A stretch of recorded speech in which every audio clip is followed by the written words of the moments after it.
I just came back from a beautiful swim in the river. It's amazing weather. It's a little foggy, clouded, and I feel that it starts raining now a little, so I have to be fast to save my phone from getting wet.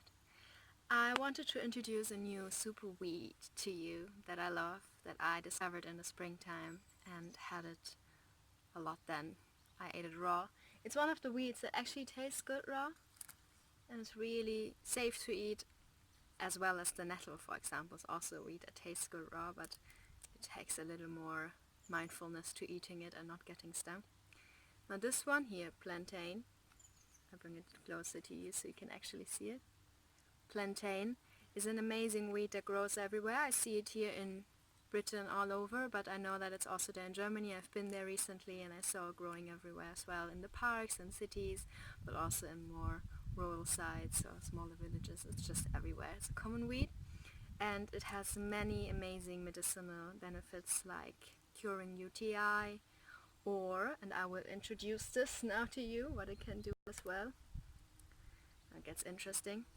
It actually stops wounds from bleeding, and it really cures them very well and helps the skin to somehow grow faster or just close the wounds. Unfortunately, or luckily, I'm not bleeding right now, so I have to just kind of imitate that whole thing. So what happens? Wow, oh my god, I fell, I'm bleeding, or I got stung, and you need something to cure yourself because you're in nature and you don't have some plasters that you bought in the pharmacy or anything with you. So what are you using?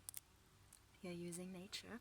So how do you do that? We have this plantain. Now I have cut it or like made it into smaller pieces.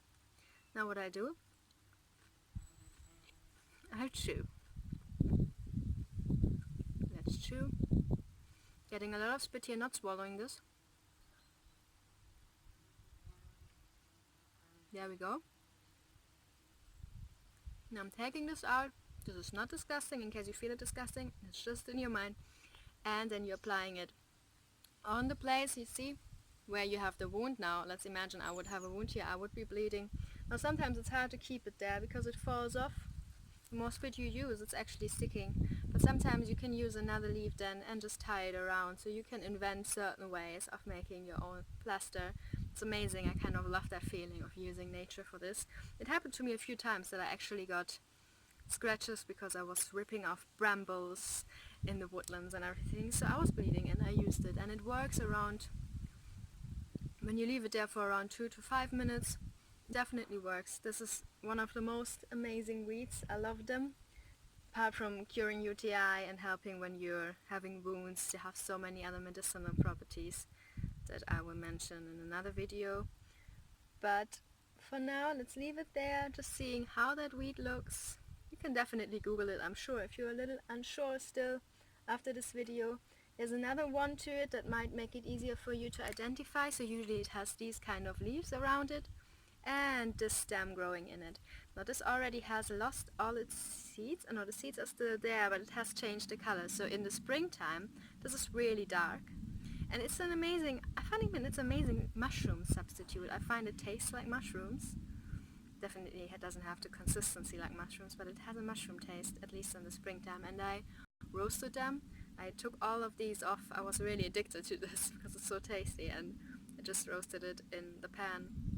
And these ones, I just sometimes chew on them because I know they're so good. They're antibacterial and they're just preventing cancer and so many other diseases to form in your body. So this is just a nice snack to always have in between.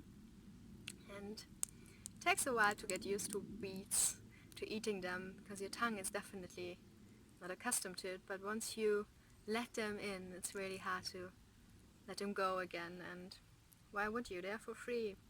They're there, they're just wanting to be picked. They're growing so abundantly, and sometimes it's just question why we grow so many things with so much work and so much water we are using. For example, spinach, when there's so many things growing just by itself. They don't even need human beings to do anything, and they're all around us, but we most of the time just don't know it. I didn't know that just a year ago, so hope it somehow empowers you. Go out. If you're in cities, of course you might be scared that dogs peed on it or whatever. Go a little more inside the park, maybe somewhere where you feel, if you're in a place maybe like Munich where you have this huge park, you will definitely find places where there is a little more unpopulated fields or whatever, and then also question yourself. You most of the time might eat out in restaurants, or you get fruits and vegetables from sources where you don't know if they use chemical fertilizers or anything, and you also eat that. So I don't know if it's so terrible if a dog peed on something when you can actually wash it off, or a chemical fertilizer, so you should just maybe question that a little. Anyways, that's it.